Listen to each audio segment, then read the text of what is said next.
जिसुआ समफ्रामारिनि हेफाजाबजों श्रीमती रुफाथि बसुमतारिया गोब्राब बेमारनिफ्राय रैखा मोननो हादों। जिसुआ समफ्रामारिया दुखि हावरिया आन्दायनाय नखरफोरनो गोबां अनसुंथाइ होनानै मदद होबोनायखौ नुगासिनो दं। ओरैहाय बेमारिया गावखौ हेफाजाब होनायाव जिसुआ समफ्रामारिखौ गोबां साबायखर बावो। चिरां जिल्ला दथाफुर बामोनगाव ओनसोलनि सिङाव थानाय दांसिमबारि गामिनि थागिबि दैथुन बसुमतारिनि आंगो अनजालि बिसि रुफाथि बसुमतारिया गोबाव समनिफ्रायनो गोब्राब बेरामजों भुगिनांनानै दंमोन। गोबां रां गारनानै फाहामनो नाजाब्लाबो फाहामनो हायाखैमोन। थांनाय मोनसे समाव गोबां रांनि आंखाल जानायजों बेमारि रुफाथिया थैनायनि खाथियाव फैबायमोन। बे समावनो बामोनगाव ओनसोलनि खायलाबारि गामिनि अनसुला जिसुआ समफ्रामारिया 1,10,000 रां अनसुंथाइ होनानै बेमारिखौ सिलिगुरि रथारि ब्लड सेन्टार देहा फाहामसालियाव फाहामनो थाखाय बिथोन होनानै बेमारिखौ लानानै थाङो। बेबायदिनो फाहामथाय लानानै दा बेमारिया हामनानै मोजां जाबाय।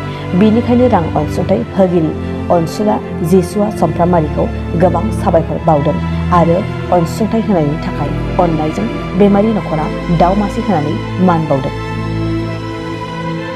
उन्दुनानै आं ट्रिटमेन्ट होजादोंमोन आरो ओमफ्राय जिसुआ आंखौहाय बियो प्लास्टिक राननानै होफैदों। जोङोहाय अननानैहाय जोंहा नुनो जायगा गैथारलामोन।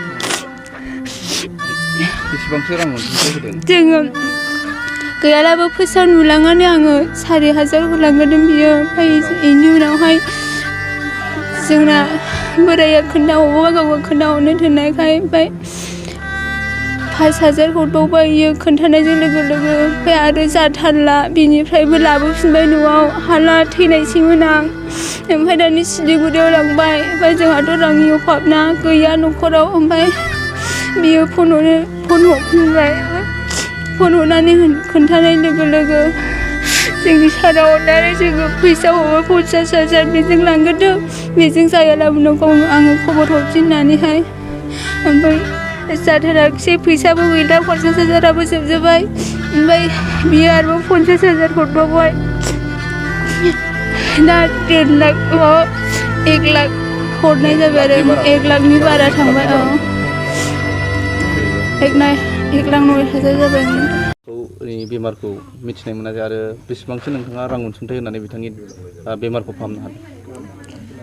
गिबियाव आङो बे चेनेल नायगिरि नोंथांमोनखौ आं हाजासे धन्यबाद होग्रोनाय थाबाय।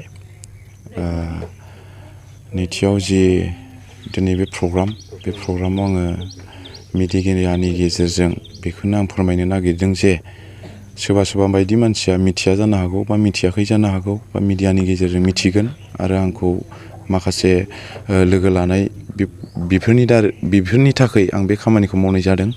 मानो होनना बुङोबा दाख्लै जेब्लानाखि आङो जोंनि दुखिया जाय मानसिफ्रा गैयि मानसि बा बिसोरखौ आङो न'खर थांनानै आं माने प्लास्टिक रानना हैदोंमोन। बे प्लास्टिक रानना हैनाय समाव आङो मोनसे जाय न'खर बे दांसिबारि गामियाव फैनायाव बे प्लास्टिकखौ होनो फैनायाव आङो सासे बेमारिखौ आं लोगो मोनफैनाय जादों। बे बेमारिया जाहैबाय गोबां डक्टर हस्पिटालाव लांबाय बेस्रा खुनु हामनाय मोनाखै, हामनो रोङाखै आरो आंजों फैनाय लोगो लोगो आंनो खोन्थादों बेमारा मा जादों आरो बेमार जानायाव बेसेबां थाखा खारखो माब्रै जाखो बेखौ खोन्थाजोब्बाय। बिराद दुखु नांदों आं। बिदिनो खोन्थानायनि गेजेरजों आं बुंबाय जायखुनु हक नोंसोरो डक्टराव लांबावदो खनसे, लांखांनायनि उनाव आङो रिपर्टखौ लाबो, आं हानायखिनिखौ आं सहाय खालामगोन।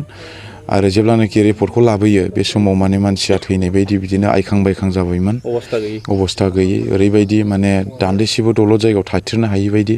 बे समाव आंनो जेब्लानाखि आंनि न'आव थांनानै जाय बिनि हासबेन्ड फिसाय बियो थांनानै आंजों रायज्लायहैदों। बे समाव रायज्लायहैनायाव आं बुंबाय नोंसोरो सिलिगुरियाव लानानै थांदो, सिलिगुरियाव लाङोब्ला खिजा मोजांबो जानानै फैनो हागौ। बिस्रा खावलायबायदोंनो आङो दिनै सासे 1 बोसोरनि गथ'खौ नागारनानै आं बोरै जिउ गारनानै थांनो, आंनि गथ'खौ आं बोरै नागारनानै थांनो होननानै गाबनानै बुंनायाव माने आं आंनो खोन्थाहैनो आं बिराद दुखु नांदों बेवहाय आं डाइरेक्ट सिलिगुरियाव थिनहरबाय सिलिगुरियाव बेसेबांसो रां अनसुंथाइ हरदों मथा मथि 1 लाखनि गोजौआव गोजौआव आं माबा खालामनाय जादों आरो बिदिनो सिलिगुरियाव थांनानै दा मानसिया मोजां जाबोबाय बिनि थाखायनो आंखौ लेंहरनायलाय दिनै बेयाव बेबायदिनो मिडियानि गेजेरजों आङो जाहाथे सोरबाफोर माबा मोनसे बिपदफोर जायोब्ला जाहाथे बिथांमोनाबो आंखौ बेफोरबायदिनो आं जाहाथे सोरखौबा हेल्प खालामनो हायो आं हानायखिनिखौ आं हेल्प खालामगोन दिनै आं गिया माने आं हेल्प खालामनो आं गिया खिन्थु आंखौ नागिरनानै फैयिखौसो आं दुखु मोनो दिनै सोरबा बायदि मानसिया आं थांबा आंखौ हेल्प खालामगोन ना खालामा होननानै दिनै मानसिफ्रा साननो हागौ खिन्थु बिदि नङा आं फैयिखौसो आं दुखु मोनो फैनायखौ आं रावखौबो गिया आरो आं रावखौबो इगनर खालामा बेनो आरोखि आंनि बुंनांगौ आङो खुब हामबाय होनदों मानो होननानै बुङोब्ला दिनैहाय जि रुपाथि बसुमतारिया थैनाय अबस्थायाव थांबायमोन जोङो बयबो मेगनजों नुदों बेनिखायनो बे अबस्थानिफ्राय बासायनांगौआथ' बे इसोरनि सायावसै होननानै जोङो सानबायमोन नाथाय बे समावनो दिनै जोंनि जिसुया सारा बे थेरफाल रानफैनाय समाव नुसननानै बियो अनखांनानै बियो बे गासैबो अनसुंथाइखौहाय बियो गावनि गोसो गुदुंजोंनो बियो होदों अननायजों बियो माबा मोनसे सम्पति आदाय बिदों बे नङा आरो लुबैदों बे नङा बियो गावनि गोसो खुसियैनो बियो होदों आरो बियो सोरखौबा अपमान होनो सोरखौबा माबा लाजि फोनांनो बियो होदों बे नङा बियो गावनि गोसो खुसिजोंनो बे दुखिया न'खरखौहाय नायनानैहाय बियो होलांदों बेनिखायनो जोंहा रंजानाय दङ गामि थरफनिबो आरो बेक्तिगत भाबैबो आंहा सिगांनो जिसुया सारखौहाय आङो धन्यबाद होखादों आङो बेबायदि खुनु जिबन नुफेराखैमोन नाथाय नोङो थैनायनिफ्राय नोङो रुपाथिखौ बासायबाय बे अरायदिननि थाखाय नोंनि जिबनाव जेंनाया थाबाय थागोन होननानैहाय आङो बिथांखौहाय बुंदों बेनि समाव माबायदि जाजानो लुगैयो बिथांखौ बिदिनो सुबुंफोरनि गेजेराव हेफाजाब होनायजों लोगोसे सुबुं समाजनि खामानि मावनायाव माबायदि जाजानो लुगैयो उननि समावबो जोङो बे जिसुया सारखौहाय जोङो जेब्लायबो हांख्रायो मानो होननानै बुङोब्ला बिथाङा सासे खुला खुलि जाम्बा सियान बियो खुनु बासिया खुनु धोरोम बेलाव बासिया बेनिखायनो बिथांखौहाय जोङो जेब्लायबो बयबो मोजां मोनो आरो जोङो उननि समावबो जोङो बिथांखौहाय बावनाय नङा नोंथाङा सरखारि साख्रि नागिरदोंना नोंथांनि थाखाय मोनसे गोजोनथाव खौरां नोंथांनि थाखाय दं एडुकेट पइन्ट जेराव नोंथाङा सोलोंथाइ लानायनि गेजेरजों सरखारि साख्रिनि गुबुन गुबुन रोखोमनि गोब्राब आनजादफोरखौ उथ्रिसारनो हागोन आरो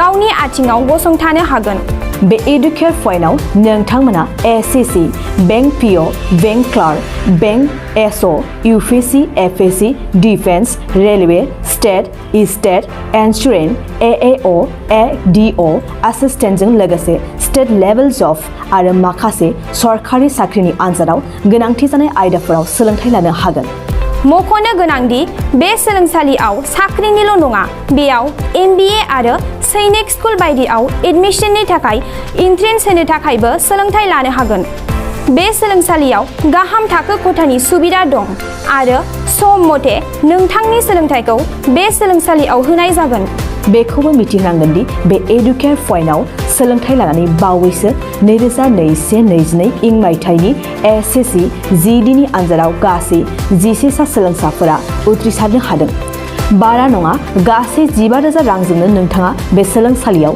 6 दानसिम सोलोंथाइखौ लानो हागोन बे सोलोंसालिया क'क्राझार बरपेटा रड गवालपारा आरो बङाइगावआवबो दं क'क्राझाराव सोलोंथाइ लानो गोसो गुदुं जानाय सुबुंफोरा 70020261133 9101 536360 70020261133 9101536360